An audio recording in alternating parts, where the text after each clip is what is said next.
Welcome back to Beyond Top Secret. Please like, subscribe, and share so we can get this to all the people out there that need to see it. We have an incredible guest joining us today, one of the foremost researchers in the world of UAP crash retrievals and government secrecy. He's the author of the incredible book, Majic Eyes Only, Earth's Encounters with Extraterrestrial Technology. And if you're at all interested in the UAP subject, this is an absolute must read. And even if you're not interested right now in the UAP subject, once you read this book, you will be interested. There's a lot of history in this book that a lot of people don't know about. So if you're looking to find out what's really going on, pick up Majic Eyes Only, and it's an incredible introduction to the world of UAP crash retrievals, government secrecy, and all the crazy stuff that goes on behind the scenes of our government in Washington, D.C. Ryan, welcome to the show. Oh, thanks, Joe. It's thanks for the intro and the promotion on the book. I'm looking forward to sharing my insights with your audience. Well, we certainly appreciate it. I just want to thank you for coming on. It is an incredible honor for me. You know, my YouTube channel right now is not the biggest in the world. I really appreciate you taking the time to come on and maybe give some new viewers an insight to the incredible work that you've done. Sure, that's great. Happy Absolutely. So before we get into the heavy stuff, I have to ask, what was was there a certain moment that got you committed to UFO research? Was it like a particular case, a document, or was it just growing up in the Wood household? Well, there's sort of multiple answers to that. First is when I was young, I mean, like 15, my father was working at Douglas Aircraft Company on a gravity control project, at which time he had several employees, including the famed Stanton Friedman and his long legacy in ufology and UAP research. And he came home to dinner one time, so I got exposed to UFOs a little bit then, But I'm a 15-year-old. Yeah, who cares? It's sort of like this is what my dad does. You can imagine the sort of not disdain, but just sort of the casualness of it. So Right. that was my first exposure, and then later on in uh, in college, I kept sort of touch with what my dad was doing and so forth. But it really wasn't until 1984 when the first Majestic document leaked out that I got a little more interested because my dad was interested in it, and then really in when I was in college, I was driving. I went to Cal Poly San Luis Obispo in California, and I was driving home one night from school and going by Vandenberg Air Force Base, which is near Highway 101 as you drive south in Ventura County, and I sort of saw, lights in the sky. And so I pulled over the side of the road, got the binoculars out, looked at the binoculars, saw this thing moving around for, a couple of minutes and decided, well, okay, it just disappeared and I don't have any missing time. And so I went home and wrote it up and I sent it into MUFON at the time. Um, and then my father and I really got far more. Dr. Bob Wood, who passed away 6 months ago at 96, started working on the Special Operations Manual, Extraterrestrial Entities, Technology, Recovery, and Disposal, which was mailed to Don Berliner, an Aviation Week and space reporter in Washington, D.C. in 1994 as undeveloped film.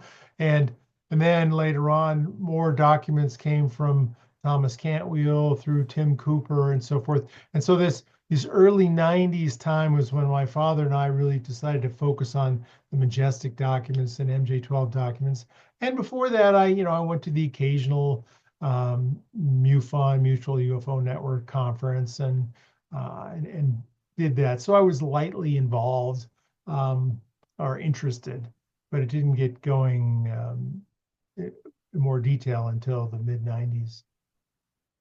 Yeah, that's incredible. What a cool thing to be able to share with your dad, who was, I mean, a Yeah. legend in the UFO game. Him and Stanton Friedman both are, they're kind of the almost like the building blocks that we're all building off of today. Yeah, and when he passed away, I mean, I cleaned out his office and his garage, and carted home 23 boxes of files, which I'm going through. But and then there's correspondence with Jacques Vallée, and there's correspondence with Hal Puthoff, and I Wow. mean, they were they were very much at the cutting edge of anomalies. Um, Not only UFOs, but also psychic phenomenon and remote viewing. And so the conclusion was, there's some weird physics going on with ESP um, that people don't understand. Um, you know, from anecdotal human reports to abductee interactions where you just have no one's speaking, but you hear it in your mind, um, to astronauts doing experiments where they show faster than the speed of light communications, or remote viewing, which you can go back in time or forward in time. Um, I got interested in weird stuff uh, for a long time. So that's sort of more flavor around the experience that I've had. Did you ever think that? So everything you kind of described was kind of outlandish. Just, I mean, it still kind of is, but it was like people would scoff at it just a couple of years ago. Whereas now it's people in the community basically take it as, there's something to this. It's all kind of one Yeah. thing coming together. So you guys were well ahead of your time. That's for darn sure. Yeah, and another example of that is, in the 90s, late 90s, um, and I was going to several of these MUFON conferences, and I was frustrated that, hey, they're not talking about the stuff I want. I want parts, I want bodies, I want crash retrievals, I want hard science. The other stuff on abductions was interesting and so forth, but I decided, in the 2002, I think. Um, to form my own conference, the UFO Crash Retrieval Conference. And so for 7 years, from '03 to '08, I ran in Las Vegas. 500 people would come for the weekend, and we would have Linda Moulton Howe or Nick Redfern or Rich Dolan or George Wow. Knapp or all these people that you see on Ancient Aliens now, or have a fairly robust reputation in ufology, come and talk and give their PowerPoint presentations about their crashes, and I focused on crashes. And so, in essence, Brush what announced in 2023. There's really UFO crashes. The 1933 Magenta crash is real, and so we were 20 years ahead of time. And so for 20 years we've been fighting the uphill battle before it was officially validated. So anyway, that's sort of leadership, um, and perseverance against naysayers. Exactly. And on behalf of a lot of the rest of us in the UAP community, I would just want to say thank you for that. Because without your hard work and your dad's and Stanton Friedman's and a whole lot of other people, we wouldn't be Right. nearly as far along as we are today. And it was all on the back of your guys' work when it wasn't so easy to research UFOs. And a lot of people would kind of laugh you out of the room. And you guys persevered through that, and here we are today, closer, I think, closer to finally getting an aspect of the truth than we've ever been at before. Yeah, and it's been, it's not just me.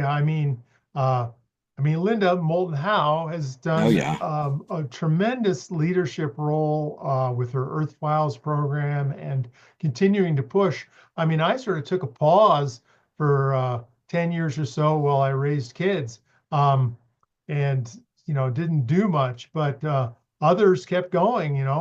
Rich Dolan Yep. and Nick Redfern kept publishing things, uh, and Greer keeps going on, and there's new upcomers that Michael Schratt continues to come forward, and so I'm encouraged that I could help at a time facilitate the expansion and MUFON and QFOS and even an organization like Flying Saucer Review, which did a tremendous job for like 30 years or so in the UK, we're publishing a high quality um, periodical magazine about uh, UFOs and UAP and that milieu of understanding. Um, there's a lot of people that need credit for our progress. Yeah, no doubt about that. I got into UAPs from watching Art Bell or listening to Ah, Art Bell back in the day, and all those names you just mentioned. His was the platform, basically, of all platforms back in the day for topics that we're interested in. And almost every name you mentioned, I've listened to those old shows on Art Bell, that were way ahead of their time. And I often think about Art Bell and wish he was here with us today. And just to see what his shows would be like today with all the breakthroughs that we've had with whistleblowers and everything else on the topic. And it'd just be cool to have all those old timers like Stanton Friedman and your dad back and seeing what they would all make out of what's going on today. yeah. I mean, Art Bell was interesting in that he had a rich understanding of, electrical engineering and radio and transmitters and things and skills that George Norrie and George Knapp um, were outstanding reporters. Um, Sort of don't have. I'm one of the old interviews, sort of anomalistic Madman Markham Yeah. on Art Bell and his Jacob's ladder slash time machine slash gravity device. You know, after you listen to Art interview this guy, I think a couple of times for several hours, Oh you yeah. you get a real sense of, oh, this is a really sophisticated inquisition or inquiry into what was really going on with these claims of fantastic time travel and gravity control and anomalies. Um, and that's, I'm fascinated by weird stuff. It seems like people dismiss it, but oh, it might really be true. But you got to take a skeptical eye at times. Yeah, exactly. And that's why he was so good at it because coming from that background, he was one of the only people I think that could have made those interviews so serious because he knew what questions to ask and he knew kind of what was possible and what not was possible and how to read between the lines of things. And he was just a Yeah, he was just a great interviewer. yeah, Whatever, yeah, he didn't make any decisions. He let the person tell their story. He asked questions that he thought mhm, people in the audience might have as well that they would want answered, and then he let the audience make up their own mind. And he was just great. I just thought I would bring him up because it was all yeah, that same crew of pioneers in this field that got us to this point. So I yeah. just wanted to pay some homage to them. Okay. So your dad, Dr. Robert M. Wood, and I am very sorry about his passing. Yeah, Um, yeah. that he was a Thank you. pioneer in the game and he contributed a lot to this subject. So, thank you to Yeah, him. Sorry to hear he had passed away. I knew that because I had watched your yeah, interviews prior, and it's got to be tough. yeah. He lived a long 96 years at least. Yeah, he did. And kind of the last, I don't know, 6 or 7 years, he was spending a lot of time working on the Bill Tompkins Selected by Extraterrestrials, volumes one, two, three, and soon to be out four, I think. Um, so that was his last effort in ufology. Um, I mean, one of his earlier books was Alien Viruses by Oh Robert yeah. Wood with Nick Redfern, and so that's a crash UFOs, MJ-12, and biowarfare. So it took a little more alien virus type approach. Long before COVID, I think it was published. Um, it's now back in print on Amazon. Um, it was published in 2013. So, you know, what, 5 years, 6 years before COVID struck, or Right. more than that. Yeah. Um, so yeah, that was his contribution. So, and helping me and the Majestic documents, we were the sort of key champions analyzing the plethora of Majestic documents. Maybe I ought to take just a moment to explain to the audience, what are the Majestic documents? And so the first leak was in 1984 to Jamie Chandray as undeveloped film. He was an LA producer of the Eisenhower briefing document, which Stanton Friedman wrote a whole book about and did a lot of analysis. And then in 1994, the Special Operations Manual was leaked to Don Berliner, as I mentioned earlier, an Aviation Week and Space reporter in Washington, D.C. A typeset, original, undeveloped film. And then a variety of leaks from multiple sources through Tim Cooper in Big Bear Lake in the mid 90s. And then the uh, Encyclopedia of Flying Saucers, original onion skin documents stamped top secret Magic, MAJIC, Military Assessment of the Joint Intelligence Committee. Was returned from Fort Meade to Tim Cooper, and we have it and analyzed it and wrote a whole book called Encyclopedias of Flying Saucers, and that's available. What's fascinating about this is that it's lots of handwritten notes and original inks and paper, so you could do a lot of forensics on it. So in general, there's 3,500 pages of classified stuff and sort of somebody cleaning out their filing cabinet of quote Majestic documents, and spanning some 16 years or so, 18 years, depending on where you draw the line, and from original to photocopies to film, at varying degrees of authenticity, according to our research over time. So it's a big trove, and it's all on majesticdocuments.com. So people can go and read and check it out, and there's so many different ways you can talk about them. Yeah, I definitely recommend going to that website. I've spent some time on there, and it's really a hell of a resource if you're interested in this subject to kind of go through them and try to get a broad picture.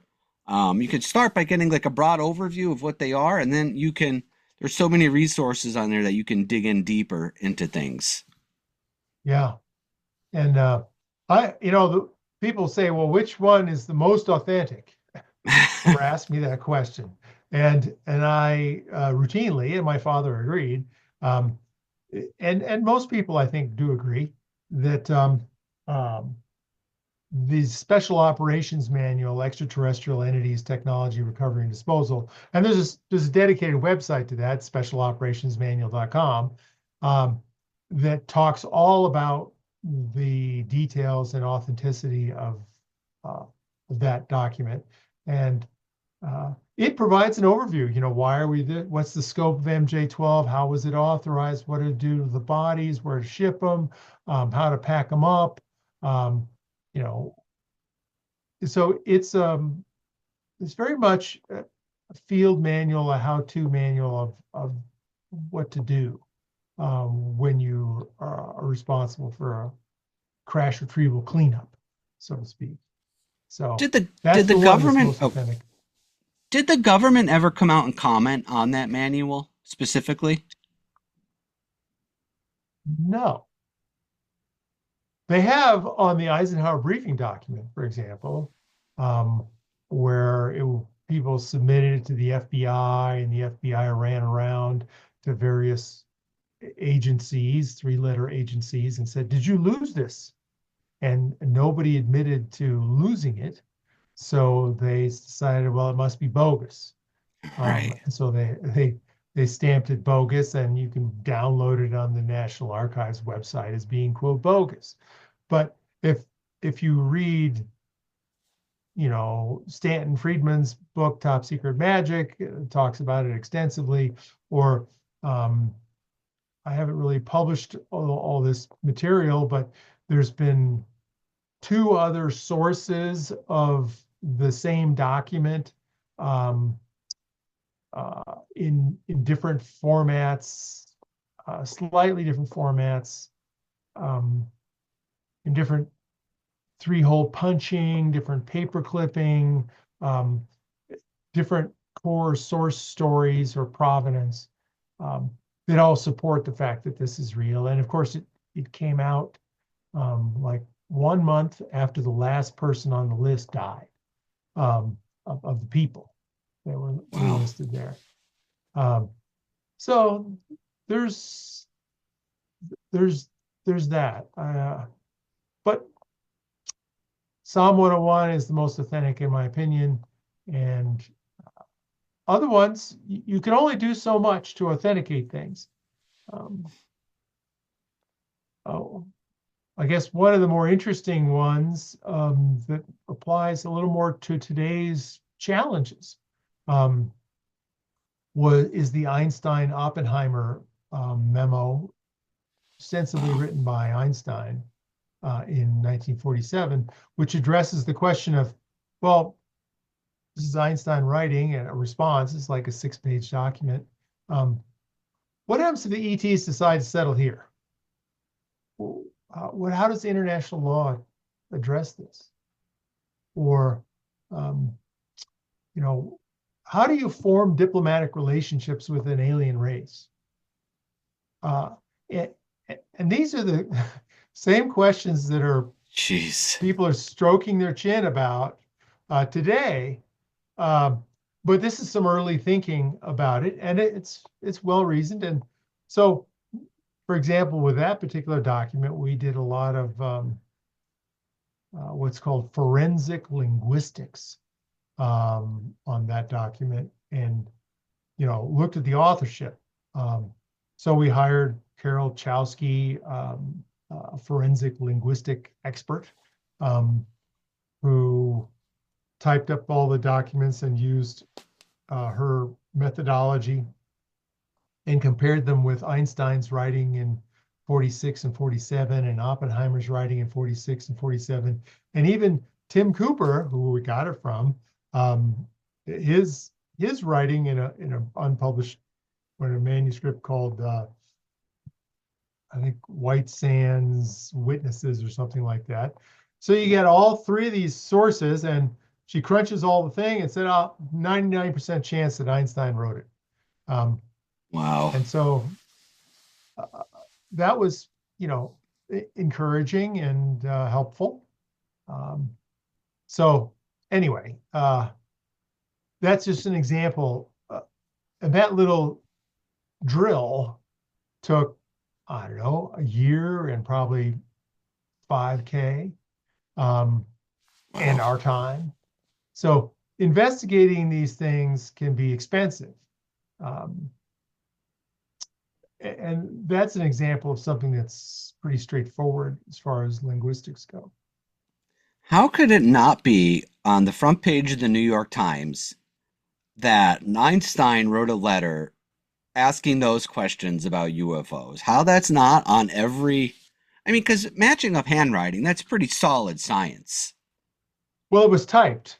It's typed, Oh, it so was it was typed. Okay, typed. So okay, that's why okay. you need to use forensic Okay, that makes linguistics about the sense. word usage. So you're looking at, noun use, verb use, adverbial clause use, uh, comma density, um, sentence length, readability indexes, um, what level are you writing at fifth grade level? Or are you writing at college level? And contrasting all those attributes with different potential authors to conclude one way or the other. So if it was handwriting, yeah, it would be good.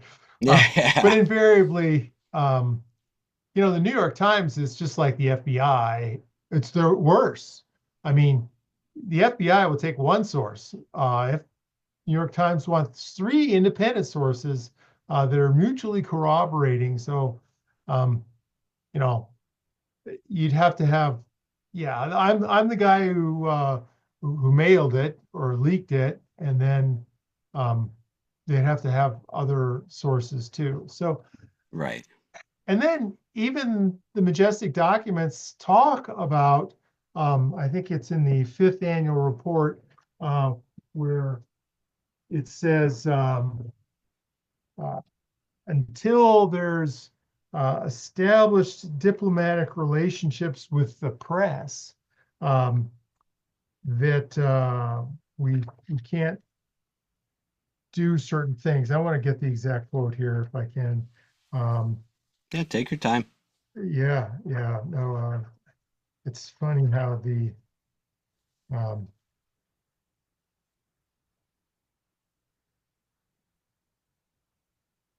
yeah.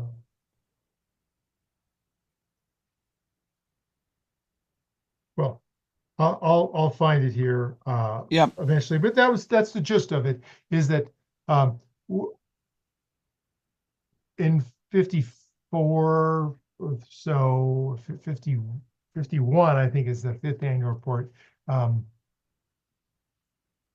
uh, they basically say, we need established diplomatic relationships with the press to control the information flow around this topic.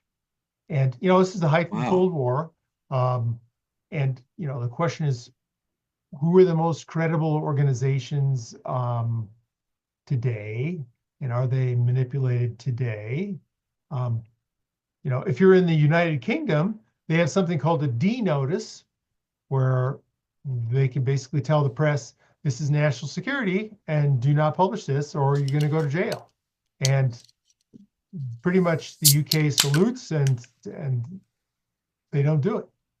Um, and you wonder whether or not there's a light touch version of that that's operating in the United States.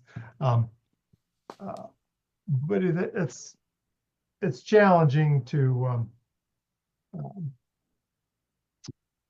to unpack. Uh, and then there's the whole aspect of disinformation and Right. manipulation. I mean, there's been a long history of disinformation and confusion in ufology. Um, I think they count on starting it. Yeah, well, starting with deliberate efforts by Hillenkoetter, former CIA director, to be on the board of directors of APRO, the Aerial Phenomenon Research Organization, I believe, or um, and then this other more widely known people, naysayers like Philip Klass, or Yep. if you think about today, who are the disinformation people today? Um, and I'll throw a name out. You know, Annie Jacobson wrote this tremendous book on Area 51, Yeah. very well referenced, very detailed, but she fails to find any witnesses, which there are, to talk about reverse engineering and crash retrieval, or even engage. I mean, she didn't even bother to interview Lazar, Bob Lazar, who was there. Or, I Right. happen to know of other witnesses that were there.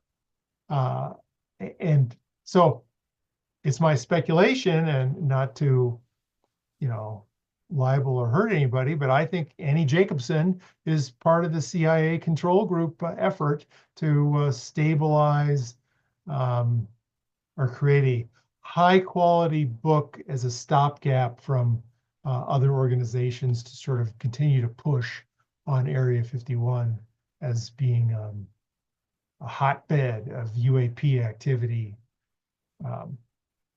But there's the testimony of Eric Davis meeting with EG&G people, and Right. there's just a lot of different pathways to make you stroke your chin and say, I don't know. Right. An author of Annie Jacobson's caliber, she could have pretty much gotten an interview with anybody she wanted to talk to. She's a very well-known author. She's a great author. Her books are very, best-selling books. If she wanted to interview Mr. Bob Lazar or other Yeah, witnesses, she probably could have, or she at right. least could have said, "Hey, I reached out to Mr. X, Y, and Z for interviews. They didn't want to give me an interview." But Yeah, so, exactly. kind of almost confirms what you're saying. If you didn't even try, Yeah. why? What's the And reason? right. And I've got a file, basically, it's called, Disinformation and Ufology, and I'm collecting all sorts of articles and people and things like that. I mean, I've got limited time, but I'm happy to like turn that over to some enterprising um, person. Hey, you can write a book all about just disinformation and ufology, um, and try to flush it out and name names, um, but in the past, and give evidence and try to create informed speculation in the future. Um, so anyway, that's my thought for the day. I think that's a great idea. You could kind of trace, when the disinformation started, whenever it was back in the 1940s or whenever it was, you know, almost up to present day, because I have a feeling some of these quote unquote whistleblowers coming out or these pieces we see in the media that there's a touch of disinformation with certain people. So if you did Yeah, your homework, you could kind of trace from the beginning right up to yeah, present day and show everybody the whole story and get the truth yeah, out there. yeah, exactly. And people often bring up the notion that um, the Majestic documents are a psychological warfare effort to sort of tell the Chinese and the Russians, don't mess with us. We got ET technology. Um, and I wrote a long article treatise in Majic Eyes Only, about that concept and why it doesn't make sense, um, from an operational point of view, or from any sort of counterintelligence or intelligence point of view to scare a foreign national. It's far more likely that it's just an organic leak um, of information. Yeah, to say 3,500 pages were released is just to try to trick the Russians or Chinese. I mean, Yeah, yeah, of I mean, it's a dubious little quality. silly. Yeah, exactly. Some things are really good, and some things are just like, oh, I don't know what to do with this. I can't check anything. You know, it's sort of like um, it's prosaic at times. So Right. all the good Right. stuff is on majesticdocuments.com. Yeah, it sure is. Anything you could possibly want to know about Majestic 12 is on that website. So again, I highly encourage people to go and check that out. If you're at all interested in Majestic 12, Ryan Wood and his dad were the ultimate sources for this in compiling those documents on that website. So it's expertly curated, and I couldn't recommend more to go over there because it'll give you a broader sense. If you're interested in the UAP topic, it'll take you kind of the conspiracy from the start, and then you can trace the dots all the way to present day. So I don't know if Majestic 12 is still operating, but I would almost guarantee there's a similar type group that's orchestrating the cover up today and putting disinformation out there, and there's still something to it. So you can get a great understanding. You can understand today by looking back at what happened yesterday, and you'll get a much better sense of what goes into a UFO cover up by reading those documents. Yeah. Right on, Joe. That's well said. So, um, it, it's all there for people to look at and study. So, question for you. We're talking about your dad. Were there any like documents or testimonies that your dad pursued or were interested in that maybe disappeared or just, became inaccessible at a certain point? Anything like that? Like maybe somebody, a government entity, Mm. or maybe somebody was looking at what he was looking at and said, hey, he might be onto something. Let's cut the cord here. No, not really in a direct fashion that I ever heard. I mean, he pretty much went unfettered. The way I've gone unfettered in this field, I've never had any threats or phone calls. I mean, it's a few weird things, weird letters, things like that. But no threats or anything like that. Um, I mean, there's been cases where we've gone to the National Archives, for example, and we went to the Air Material Command and Wright-Patterson Air Force Base, and the entire assemblage of the research and development work, um, led by General Craigie, and more directly by Zimmerman. And you go to the National Archives, and there's a folder called the Advanced Study Group, and for 1947. It's a fat um, manila um, folder. Um, and the first letter in there is Zimmerman congratulating Nathan Twining, who was in charge of the Roswell crash retrieval effort at the time, for his coming around over the summer, and his um, his commentary and leadership. And it was a rah supportive um, hug the aspiring smart person here working on important stuff. And what was odd about it is, although the envelope clearly showed that it was creased and folded to accommodate at least 100 pages, there was only one memo in there. That was just Wow. his memo, that the Zimmerman memo to Twining. And so clearly somebody went there and removed a bunch of stuff that was, concerning or hinted at or was it directly, oh yeah, we had experts in atomic physics looking at the neutronic power plant that was written up in the White Hot report, that described the power plant in the Roswell UFO. Or yeah, no, we had we delegated all the bodies and so forth to a different group in the um, Office of Surgeon General, and they're working on the body aspect. And there's just lots of, I'm speculating as to what happened, but Right.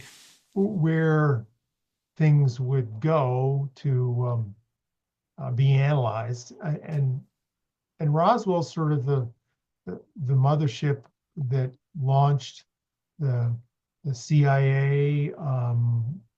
In September 47, we had the CIA, we had the Army Air Force split into the Army and the Air Force. And then in, I think, 54, the Atomic Energy Commission was established. And in my opinion, at that time, all the materials related to ETs or that propulsion aspect, so forth, gets squirreled away in the Atomic Energy Commission with different set of clearances. For example, the president can't just say, uh, give XYZ person a top secret Q clearance, which is a atomic energy clearance.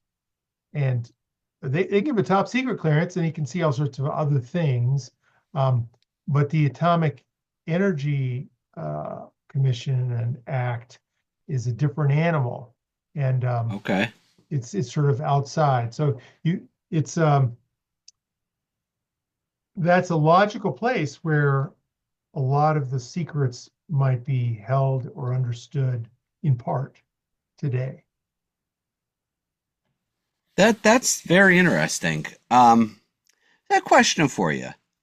Was it one person that leaked the Majestic 12 documents, or was it multiple people over time? Yeah, that's a core. There's multiple people over time is the answer.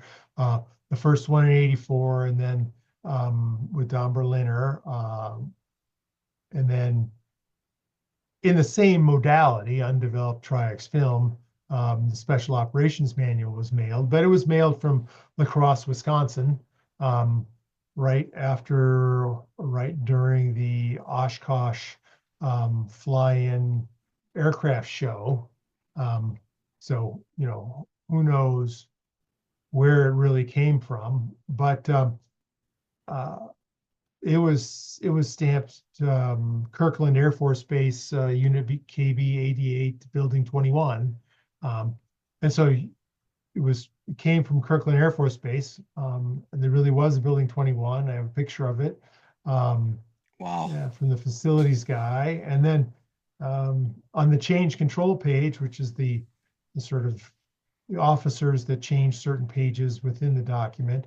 They have initials of the names of the people, JRT and EWL, who I found in the Albuquerque phone book in 1954 and 55. Wow. Uh, and they happen to live on Perimeter Road, and they're both officers. They live 4 houses from each other. Um, so there's Jeez. lots of little confirmation aspects like that that really hone in, let alone all the other reasons why that particular is authentic. And then from Thomas Cantwheel through Tim Cooper. Tim Cooper had several mailbox drops, one from Salina, one from Tim Cooper, one from um, another person in Sacramento, and then in Fort Meade. So there's several that swirl around Tim Cooper, um, and so that's how you get all these different sources and different times. I mean, you know, it's it's a long duration of time. 16, 18 years. I can't imagine the amount of work that it must have taken. And that what you just said, confirming the initials and the address, that's just a few of the documents. I can't Right. Yeah. imagine how much work it took to go through almost all of those pages and try to connect one to the other and confirm names and dates and addresses. It's got to be Yeah. overwhelming. Well, it's still ongoing. I mean, you can take almost any document and you can push harder on it. And the way you do that often is you end up going to the National Archives.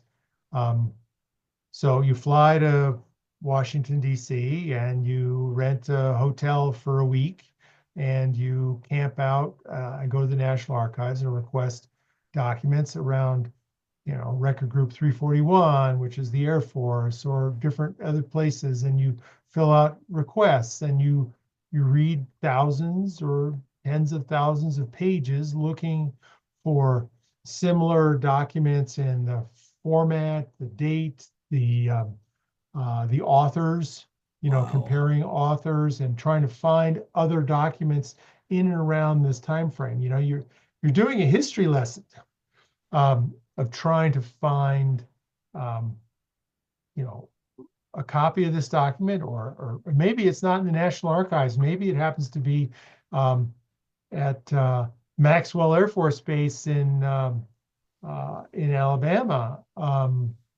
where it's on microfilm. It's labor and time, Right. um, and and people don't work for free.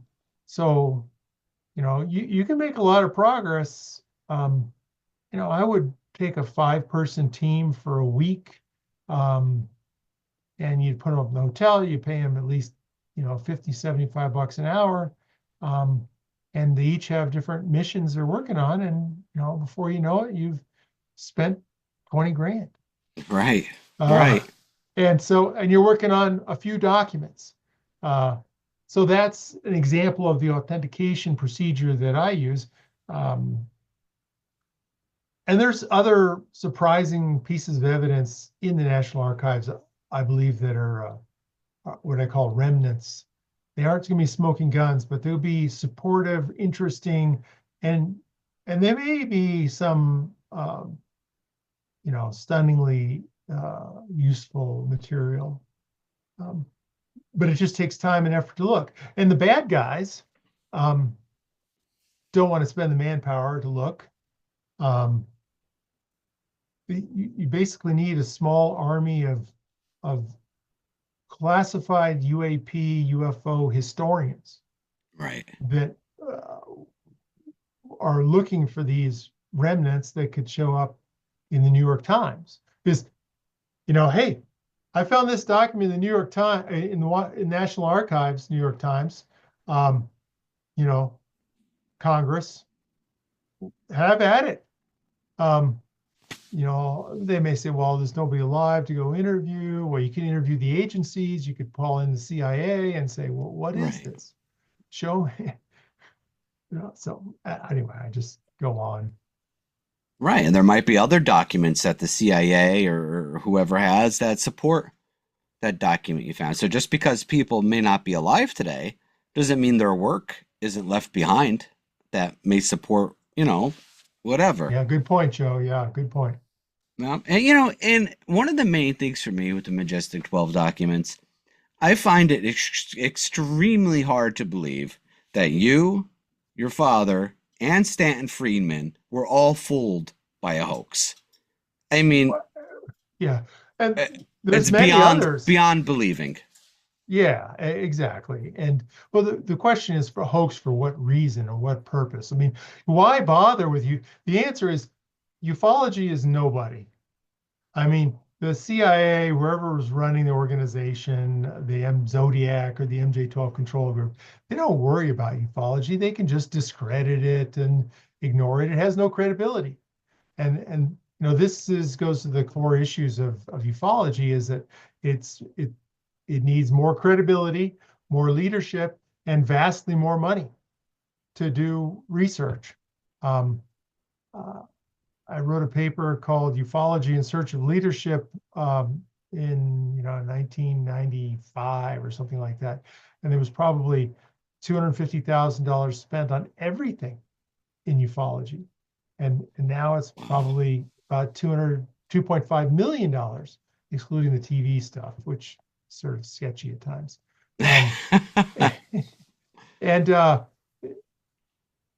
And it needs 100 million or 50 million to push on Right.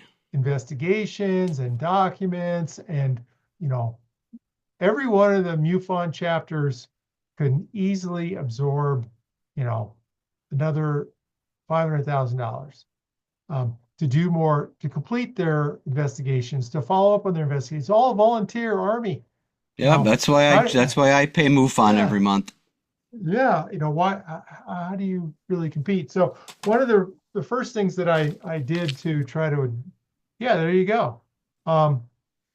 And to try to do my part, uh, I I decided to work on improving the credibility of ufology by creating a book that I had started like in 2008 called "UFOs, Who Knows?" Question Oh mark. wow. So these are famous quotations, 185 people that have made profound and at times mild um, quotations about ufology.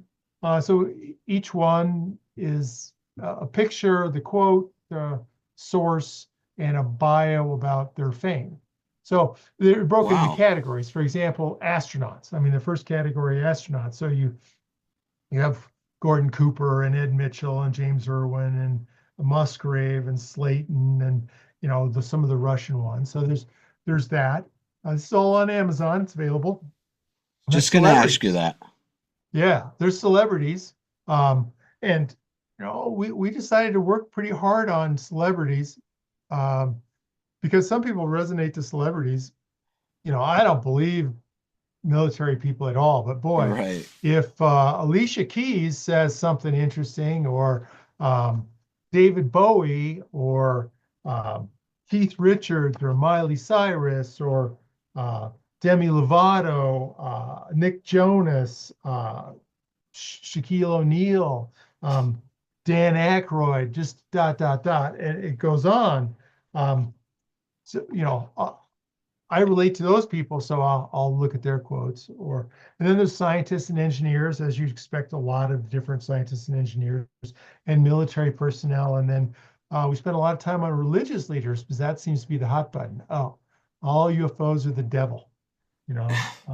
Yep. And it's just, I'm not touching that. And in reality, the vast majority, well, I'd say all of the religious leaders, from the Dalai Lama to um, uh, Catholic, to Buddhist, to um, Muslim leaders, and theologians, and all have a very supportive, we're all God's children sort of attitude, um, with nuances, um, and from how um, arrogant is it that you think you know humans are the only intelligent life in the universe. um, and then there's presidents that have said a lot of stuff. uh, I'm reminded of Obama on TV. He was being Larry King Live or something, some one of the big talk show hosts, and they asked, well, what's really going on with UFOs? And pretty much with a smile and a grin so that he could laugh it off. Well, the ETs really don't want us to disclose what's really going on. They're really in charge. Um, Words to those effect. Uh, and I find that, fascinating and revealing. But all the presidents have said a lot. And then there's a lot of other government officials, um, senators and congressmen, and everybody from people like Christian Gillibrand to, people like Matt Gaetz, um, or Tim Burchett, or Dick Cheney, or um, uh, Russell, or Ayers, or Barry Goldwater, an old timer, or Oh yeah. Adam Schiff. Um, so there's the huge cross section in, from uh, the 50s, or actually even earlier than that. I'm reminded of the quote from uh, the politics of the future are going to be cosmic or interplanetary. And that was Wow. from General Mark MacArthur, sure, who Oh said yeah. that. Yeah. So this was an effort to try to improve the credibility, because anybody who picks up this book and flips through it and looks at all these quotes of very famous and important people cannot walk away with the attitude, if they're sane, that there's nothing here. Exactly. There's clearly something here. Um, so that was my effort at trying to improve our credibility.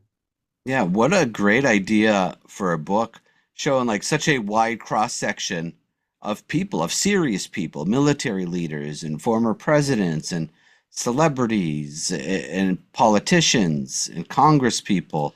You know, if they're all seeing the same thing, they're not in a secret room making up these stories together. Okay, you say Right. this, you say this. They're all seeing something and experiencing something. It's not Right. crazy people. It's not the crazy guy you see walking down the street muttering to himself. These are serious Mhm. people who are seeing serious things, which makes it a serious subject. How you Right. can look at the UFO subject and dismiss it after, like you just stated, presidents have spoken about it. There's been hearings in Congress, intelligence officials. If they're taking it seriously, that might be a cue to me that, okay, maybe I should take this seriously as well. Right. Exactly. And the quotations in the book range from Edgar Mitchell saying, yeah, I'm aware of, inner sanctums, and there's definitely a control group, and they've got ETs and bodies and dot dot dot, to more casual descriptions of, yeah, we were in a hot tub, and we decided to do this UFO protocol to try to get a UFO to show up in front of us, and they succeeded. And they had a few witnesses, and it Oh, I happened. can't I wait to think that get was this Demi book. Lovato. Uh, so um, so it ranges from that, to Dick Cheney's sort of whimsical. Well, if if I have been briefed on UFOs, it surely would have been classified. Um, which is sort of an answer, non-answer. Um, Yeah, and he's about as serious of a guy as it gets. You don't ever see Dick Cheney talking off the cuff, really, or he everything doesn't he he doesn't says is talk. with a Yeah, purpose. yeah. He doesn't talk anymore. But I'd Oh, love well, to, right. I'd love to, it'd be fun to talk to Liz Cheney. Um, and, just privately, hey, what do let's talk about UFOs. What do you think? Um, and, uh, and she may either say, I don't talk about this, or, or she may be incredibly interested the way, you know, Hillary Clinton is, or Bill Clinton is, or um, uh, many of the other politicians that are sort of, um, they don't highlight it, but they're definitely interested. So, why do you, speaking of presidents, Jimmy Carter, when he came into office, he seemed like he was very interested in UFOs and he had his own sighting prior to becoming president. Do you think he was kind of, was he threatened maybe not to reveal this or not to give us disclosure, I guess you could say, or was he misinformed, or why do you think he didn't come forward with and tell the American people what was going on? Well, that's a very complicated question, because it goes to the disclosure discussion of what you want to tell the people. But he was kind of an outsider, um, sort of the antithesis of Trump. I mean, they're both outsiders, um, but with completely different moral compasses. Oh yeah, Um, and so, I mean, he was saddled with the uh, Iranian oil crisis, and so right. forth. The And he was a hostages, nuclear engineer. But I would say, he probably came into his national security, the CIA, or said, "Tell me about what's going on with these UFOs." And they said, "Dear Mr. President, why do you want to know?" So, well, I think it's a threat to national security. Um, well, we've looked at this problem, sir, and we can reassure you that it's not a threat to national security. Um, and and he may have left it at that, or he and may have said, that's "I want really more detail," interesting. or I may have said, I want more details," and they regurgitate Project Blue Book, or they regurgitate Project Blue Book with a few more things, or um, and this is before Roswell was revealed, so Roswell wasn't in the lexicon of his knowledge or the public's knowledge. Right. Um, and so they probably just, and to some extent, Trump is in the same boat, in my mind. He may have been briefed on UFOs a little bit last time, um, but dear Mr. President, you're kind of busy with a lot of stuff, and now is not the time to Right. try to say something about UFOs. Um, and then going to your sort of core question is, what do you say? What is the nature of the disclosure? Um, and how do you do it? And this is a very tricky. I mean, Richard Dolan wrote a whole book called After Disclosure. Yeah, Uh, he's and phenomenal it's as been, well. yeah, it's been a lot of thinking about how do you do this? And then, so you have to think about, well, there's sort of three levels of disclosure in a simplified way. There's the simple one is, yeah, we're not alone in the universe. Um, we've seen lots of lights in the sky, and we've analyzed this, and we've looked at Project Blue Book and Grudge and Sun and dot dot dot. And let me reassure you that we're not the only intelligent life in the universe. Um, and the entire globe yawns and says, "Well, we knew that." Right. Uh, and then the press follows up and says, "Well, can you prove it to us, sir?" And they say, "Well, yeah, we did. We've Roswell's real. We did recover a crashed saucer. Um, well, can we see it? No, no, you can't. Um, can we see pictures? Well, we'll show you some pictures." Um, and and then they start this ongoing long-term briefing process that might last an entire administration. 4 years. Um, every month they have the UAP UFO disclosure brief. And the guy comes out and says, "Well, in today's briefing, we're going to show you um, pictures of the saucer and the cleanup, and oh yeah, we found some bodies, and here's some pictures of some bodies. Stay tuned until next week or next month when we will show you what we learned from the alien bodies." And so the next month they come back and say, "Yeah, we got them. We autopsied them. These guys did the autopsy." And you can just see how this goes on. It's like a multi-part miniseries that doesn't get to the heart of the matter, which, in my opinion, is, "Oh yeah, we do have communications with them. We've got an ongoing deal with them. They give us tech. They abduct humans. Um, we've had this communications going on for a long time. There's a galactic cabal that's basically running planet Earth. You basically have to, um, you know, you can keep fighting each other and killing each other, but if you start exploding nukes, we're going to come in with a heavy hand, that you're Right. messing with the universe." Um, and by the way, to clean up your act, you need to get rid of your nukes. You need to clean up the environment. You need to feed everybody on planet Earth. You need to educate everybody on planet Earth, and you need to turn it into bloody utopia practically. And then maybe you can join the cosmic kindergarten of the galaxy.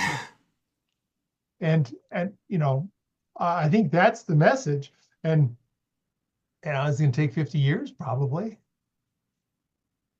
So anyway, that's Right. just my speculation on, I um, find that absolutely fascinating.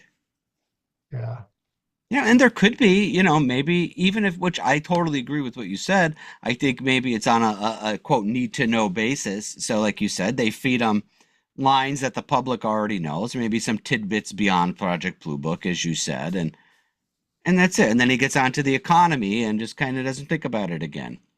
yeah. I mean, Or maybe there's something so jaw-dropping, terrible that's going to upend society. Like, Mr. President, do you really want to upend the whole country as we know it and have people in a panic? That won't be good for your presidency. I doubt they even tell him that, but yeah. either Well, way I is a mean, reason maybe why they don't give us the full truth. yeah. And the question is, how do you define the full truth? Um, Right. and in my opinion, the greatest secret that they're hiding um, is gravity control. Is that they figured out the equations or humans figured out the equation for gravity control in the late 50s or early 60s, and have uh, gravity control man-made aircraft. And that's the super secret classified uh, holy grail, Pandora's box um, of physics. And um, and there may be, in fact, a breakaway civilization, which some people have argued for, um, that has spacecraft, solar warden, and so forth, and sort of a separate breakaway civilization, as well as some very sophisticated um, triangular craft that are maybe controlled in a super secret way out of the Greenland Space Force base up near the pole. There really is one there. I didn't know Um, that. Yeah. There's a Area 51 too, and there's Canada and there's Antarctica, and if you got gravity control, you can go a lot of places. Could Um, you explain to people what that means, gravity control? Like, what is it in oh, layman's sure, yeah, terms?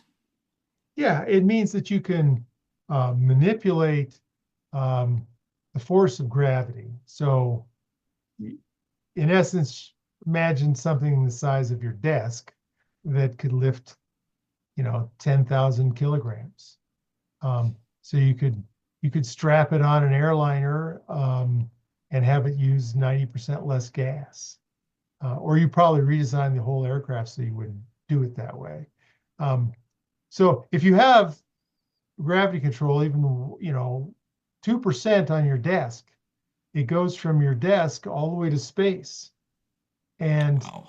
if you put a flywheel next to that, it just keeps spinning. It's free energy. But from a military point of view, it's tremendously valuable and dangerous at the same time. In that, we'll just slap a gravity controlled package on the top of a 2,000-pound bomb, and in 2 minutes, we'll put it anywhere in the world. Um, Yeah, that's scary. yeah, exactly. Um, it's probably not that simple, but It never nevertheless, is. nevertheless, that's the sort of uh, scenarios that gravity control enables. Those are negative scenarios. The positive scenarios is that you now have the energy that you could control and manage and maybe um, ensure and protect a way to generate um, lots of electricity at very low cost and have it distributed everywhere um, in the modern world to try to, or maybe in just specialized places. People that are working on climate change, sucking carbon dioxide out of the air, their number one problem is electricity. That's why it's not very economic. If you give them free electricity, you can just crank it up and you can fix the CO2 problem. Right.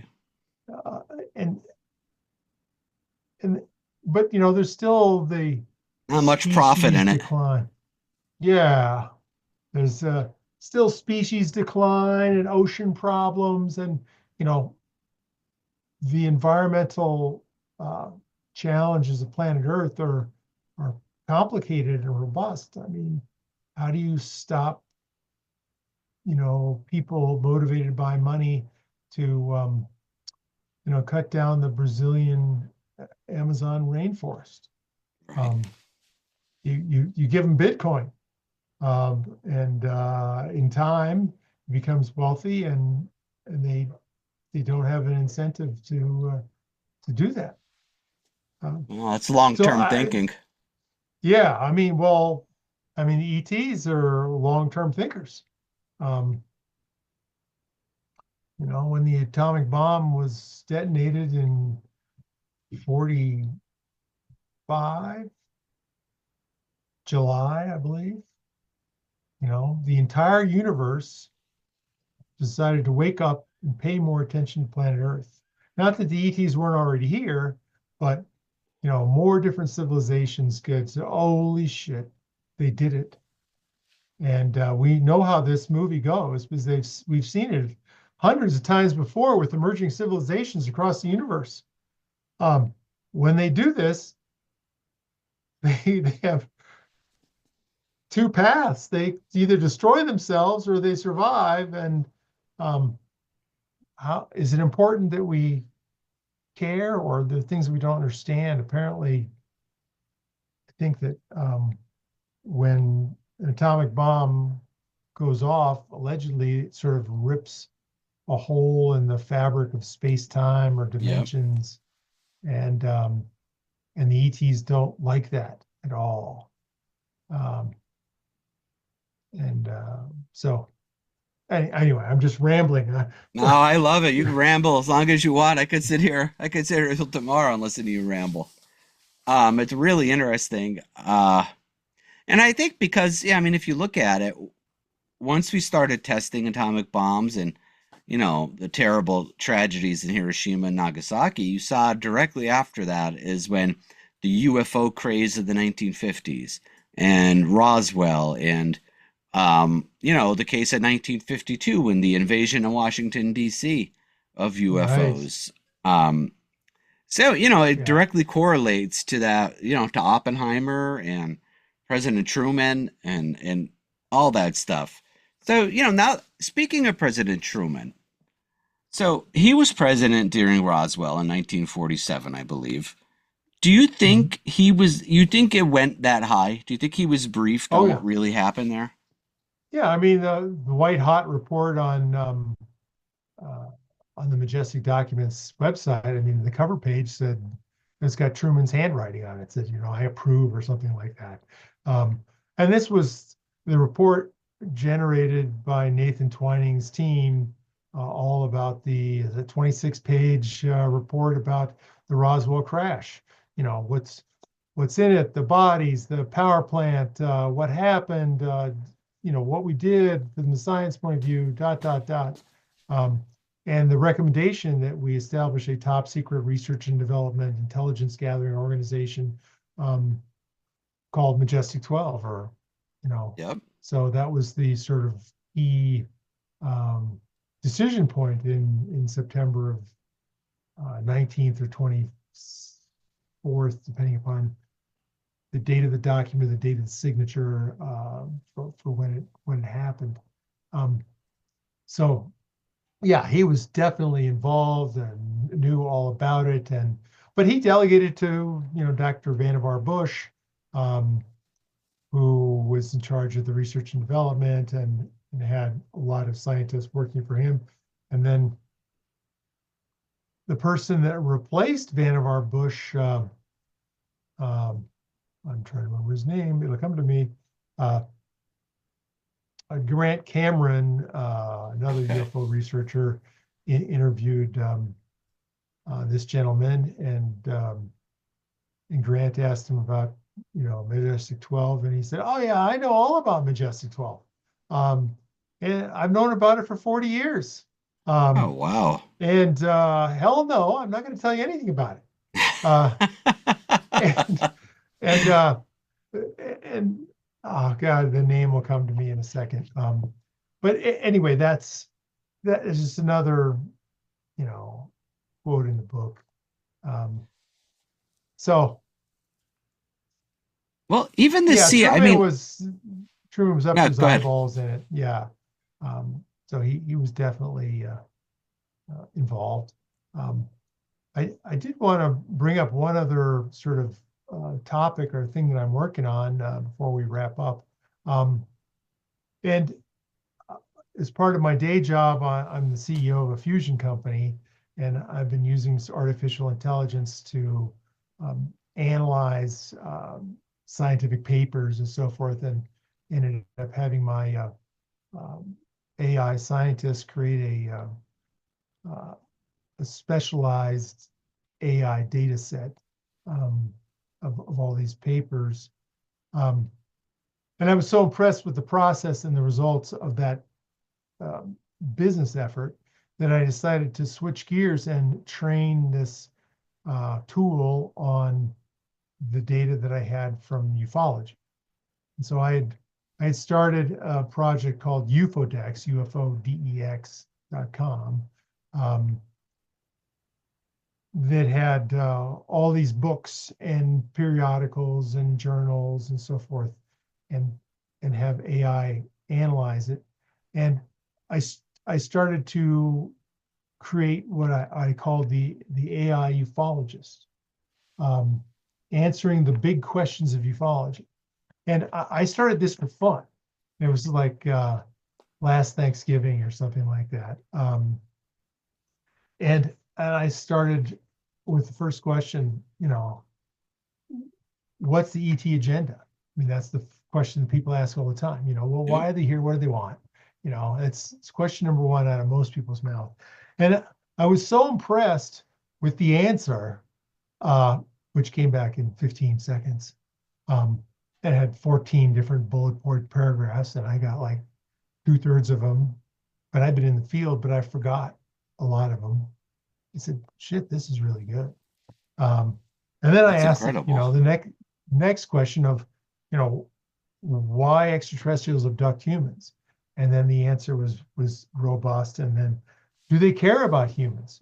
Um, why haven't extraterrestrials made open contact? What could governments be hiding about UFOs? Uh, how would confirmation of extraterrestrial life affect human society?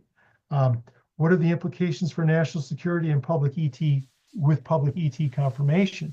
And how should humanity respond to confirmed extraterrestrial threat? And that's question 8. I went on to question 30, and I got increasingly hard on it.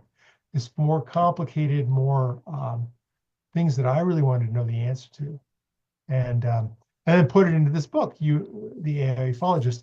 And now on ufodex.com, anybody can write a question, and it comes to me, and I process it and send an email back with the answer, 1,000-word answer that's referenced. Against Oh, this wow. entire 660,000 page database of knowledge, UFO knowledge, that I have specifically. I think it's 750 books, all the MUFON journals, all the flying saucer reviews, all the APRO bulletins, all the crash retrieval conference, all the work at the National Archives, all sorts of FBI files that have been done.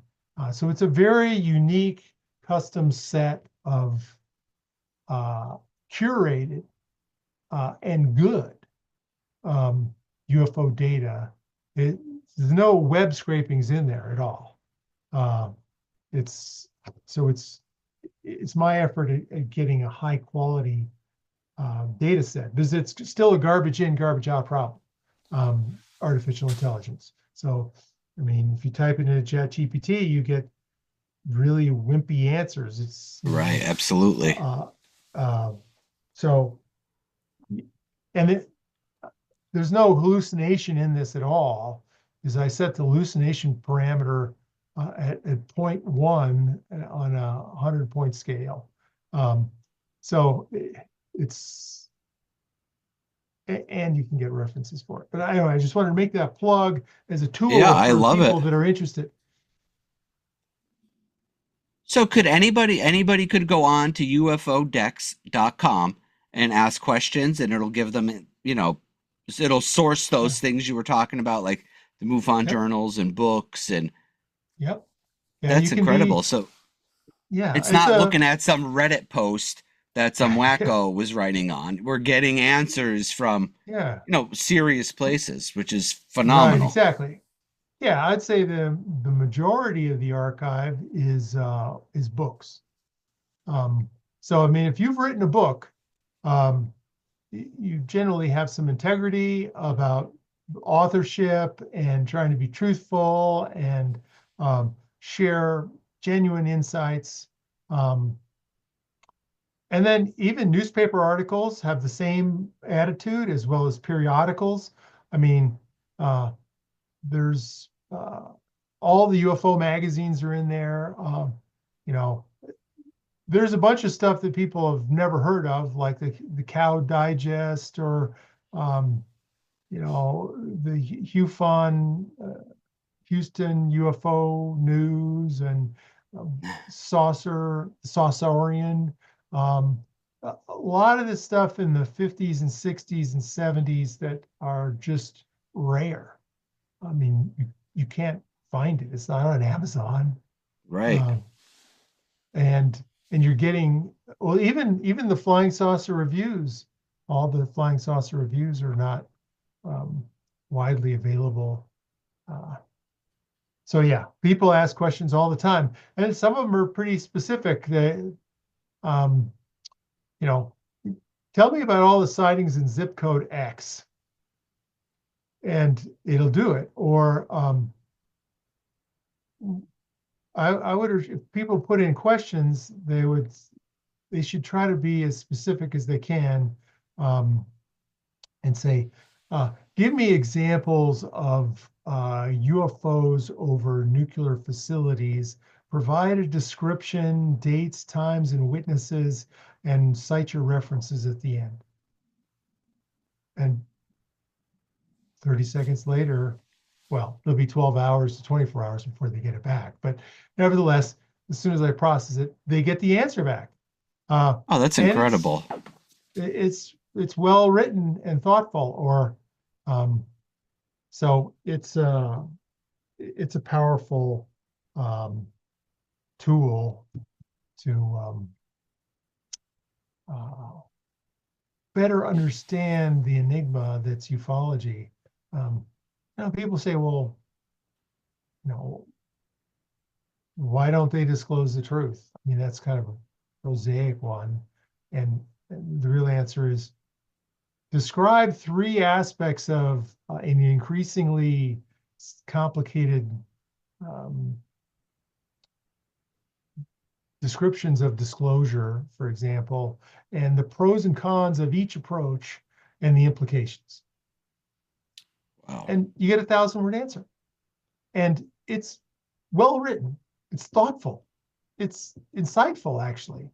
Uh, so it's really something else to behold after you give it a few questions. And I'm ultimately going to turn it into a pay for service sort of thing. But right now it's all free and people can just put their questions in. Could be a And there's huge some help to researchers. right, exactly, or even anybody that has a question. Um, Absolutely. you know, and some people are pretty specific. I said, damn, I remember it was like 15 years ago or so, or thereabouts, and I was in XYZ county at night, and I saw a UFO. And people write that in and say, can you tell me anything about that? And sometimes it doesn't. There's no data. Sometimes there is. So anyway, I'm rambling on, but No, well, if uh, nobody else ever saw it or reported it, it's yep, not going to be there, yep, you exactly. know?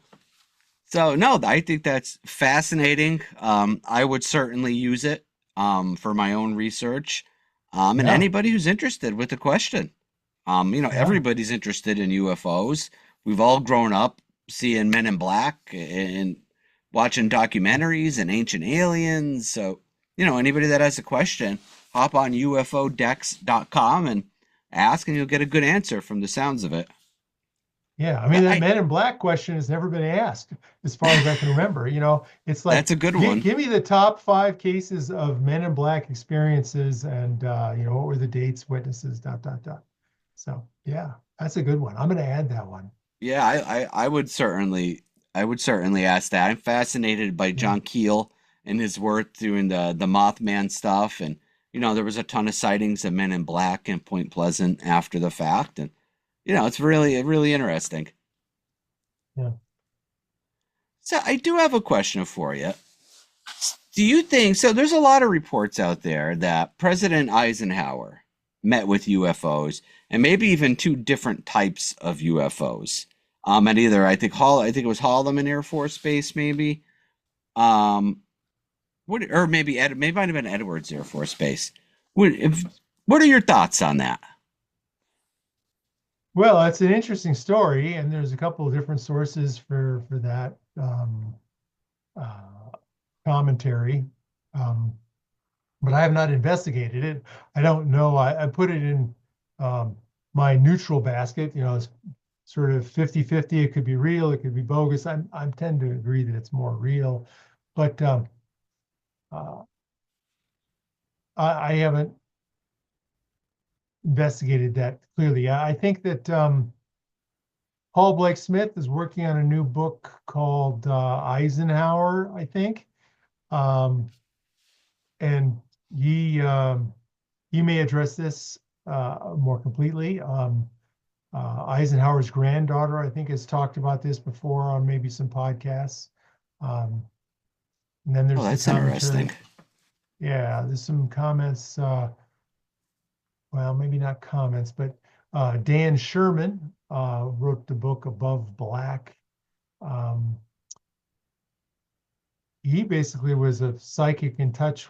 He worked for the NSA and was on, ET communication duty, going back and forth. And clearly in that book, it implies that there's a treaty or a deal or something to that effect.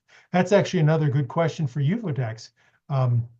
I'd type it in and say, in the book Above Black, how does Dan Sherman, how does the author discuss potential treaties or relationships between the government and extraterrestrials? Um, you know, so that was the question I would pose, and then see what the answer is. And and uh, for fun, I'll I'll send you an email with the answer to that. Is that I would okay? love that. Thank you. Yeah. Do you So think UFO decks will ever get to a point where you get your answers instantaneously? Is that a goal down the road? yeah, that would be the shift to a paid service. So Okay. yeah, it would be right now it's sort of in delayed beta mode or alpha mode, um, as I'm building out the data set.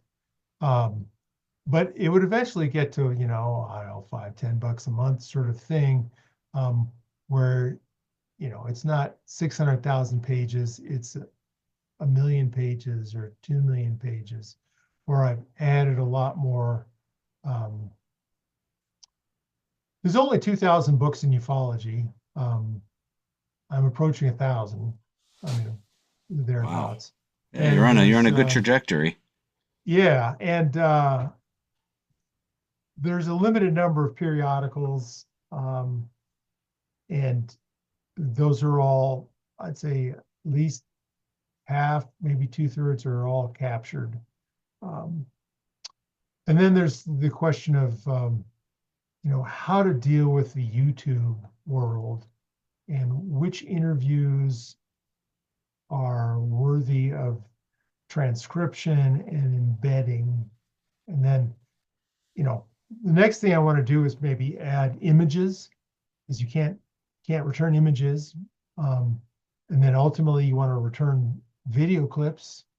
Um, and there's only a few thousand hours of historical videotapes, from the conferences that have happened. Um, this you get 24 hours of videotape per conference. There's maybe 10 conferences worth anything in the world, and they only lasted for 10 years. So it's like uh, there's 1,000 hours. You got to transcribe them all and index That's a them lot. all, and yeah, exactly. You need money for that. I mean, you need 300,000 bucks to go do that, or if you want to do Jeez. it quickly, or you know you can take your time and do it slowly. And that's part of the reason why you end up charging for this sort of service, is that you can get enough income to keep expanding and curating the quality Right. knowledge.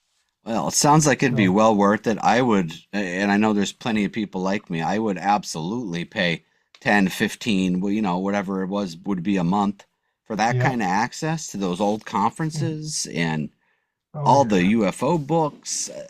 It'd be a Yeah. treasure trove of help to people. Right. Well, right now it's free, so get your questions in. Right. Um, yeah. So yeah, is there any final questions you want to pose? I think we had a great I want to ask, is there anything in the Majestic 12 documents related to Kennedy? Was there or Oh was yeah. that before?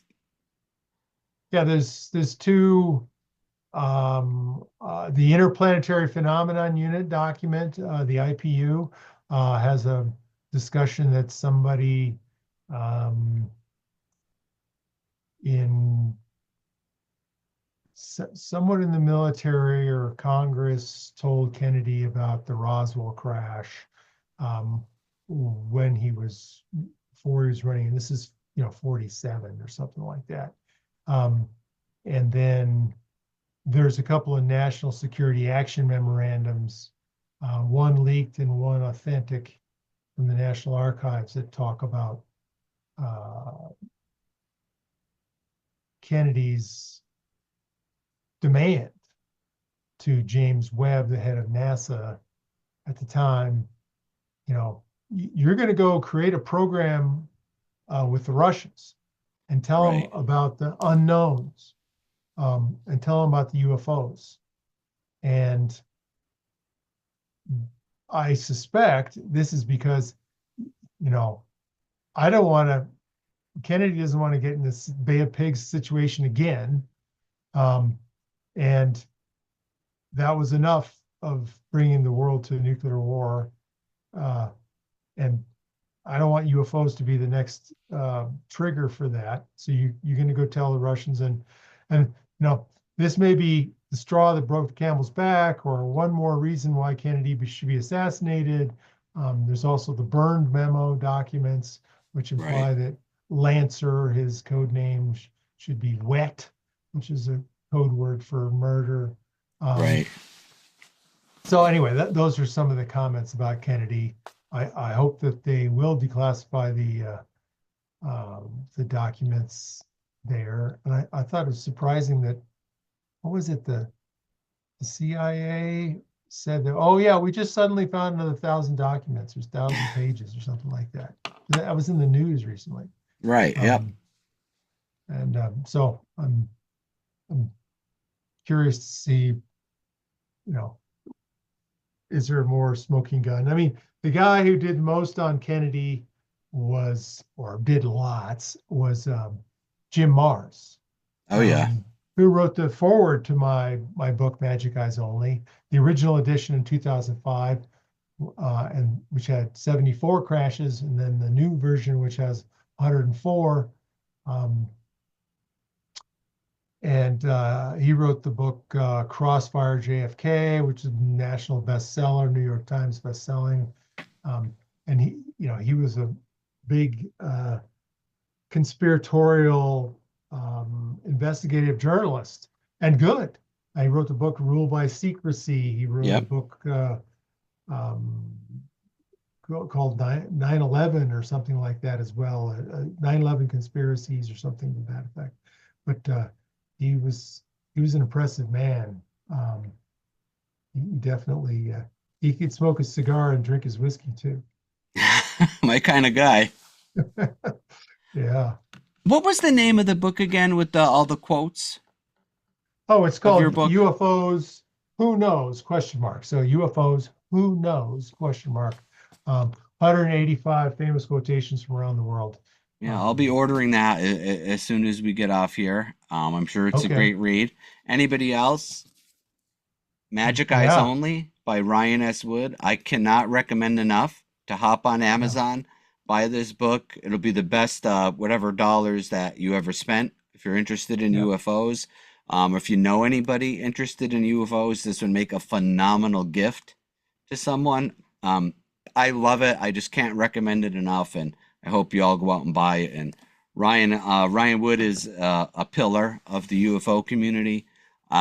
He was working on this stuff, and we weren't even thinking about it. So let's support him. He's done phenomenal work in this field, and he continues to do it. So thank you for coming on, Mr. Ryan S. Wood. We appreciate it, and look forward to seeing you again.